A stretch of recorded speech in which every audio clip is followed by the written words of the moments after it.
So this is a video about the first time my ex-wife attacked me, which was September 24th of 93. Uh, I don't know exactly what the reasoning was. I think because she had a female friend that she told me to talk to about making an investment that she thought I was going to cheat on her or something. I don't know what it was anyway. When I got to the house, she asked me where I'd been. I told her I'd been studying.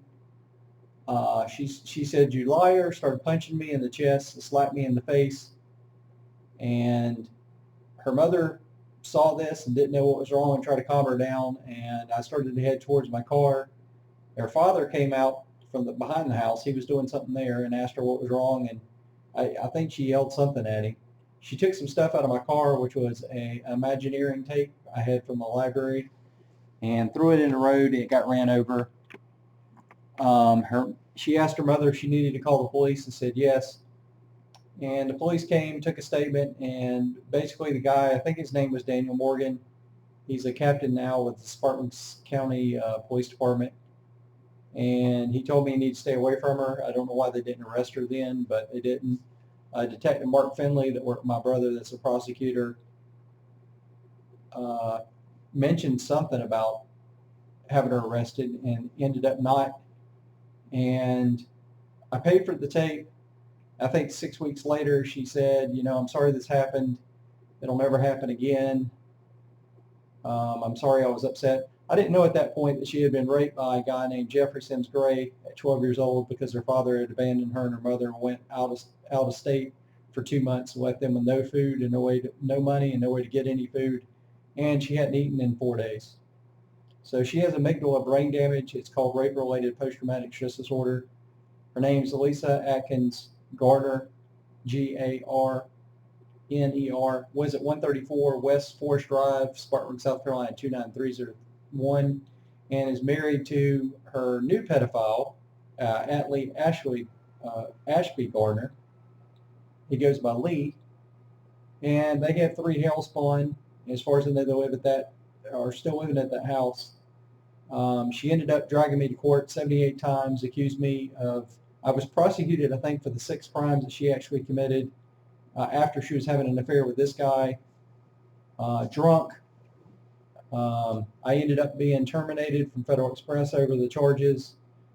The Detective Mark Finley was terminated for basically making stuff up, said I was stalking her, following her to and from school, work, her house, which I had no idea where she lived.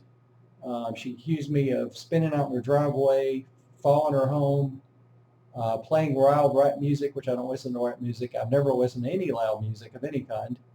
Was still paying for her car insurance. Her car was in my name, and I was paying for her cell phone, which I still have the records to.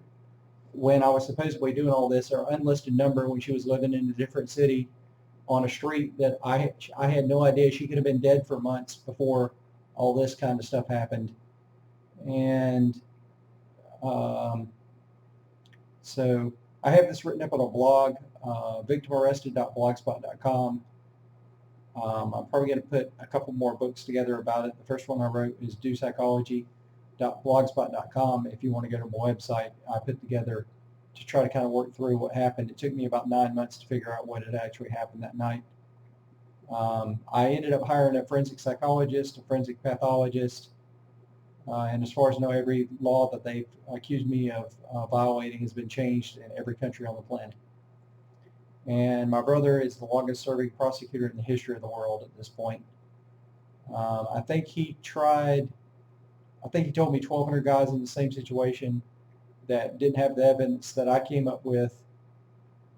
He said he was retarded compared to me, including 200 police officers, and I think 10 of those were terminated with convictions under similar circumstances. As far as I know, since O.J. killed Nicole in '94 when they came up with these crazy stalking laws, the FBI has come up with a CDV checklist that the cops don't use. They only follow 10 of the 30 items on the checklist, all geared towards convicting the guy. As far as I know, my ex-wife's never been questioned, much less charged with any of these crimes. She sexually assaulted me once, physically assaulted me 5 times. Her parents were witnesses the first time.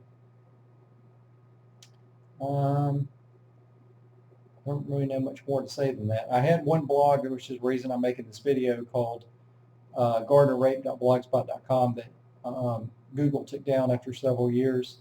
I have 2 other ones that are similar, and I'm probably going to make another one and put some of the court hearings together in a book form. The reason I was told she was never charged because I ended up filing a federal complaint against the police department for all the made-up charges against me. The other 2 websites are victimarrested.blogspot.com and sexmisconduct.blogspot.com.